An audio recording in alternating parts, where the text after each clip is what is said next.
Hello, I'm Dr. Bela Ravikant. I'm a consultant gynecologist at Metro Hospital, Noida.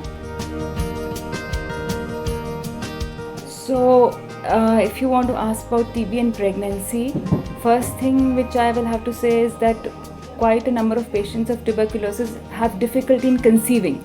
So, more than pregnancy, first of all, TB is associated with infertility. So, lots of patients of infertility who come to us have got tuberculosis, and that is one relationship of TB with pregnancy. Having said that, if a patient of tuberculosis is on anti-TB treatment, then our first suggestion to the patient is to not conceive, because the medicines which are given during for ATT are some of the medicines are not good for the fetus. They do harm to the fetus.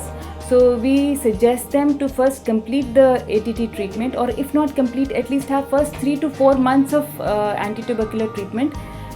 Then the drugs would be reduced, and the harmful drugs which are harmful to the fetus would be given, mostly are given in the first 3 months of treatment.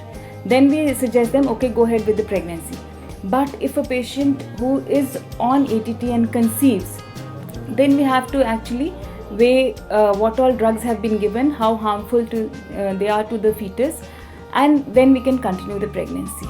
So other than that, if the patient is on anti-tubercular treatment and conceives, usually other than the drugs, there is not much harm to the mother or the baby, and usually can continue with the pregnancy with along with vitamins and iron and calcium, and patient usually does well.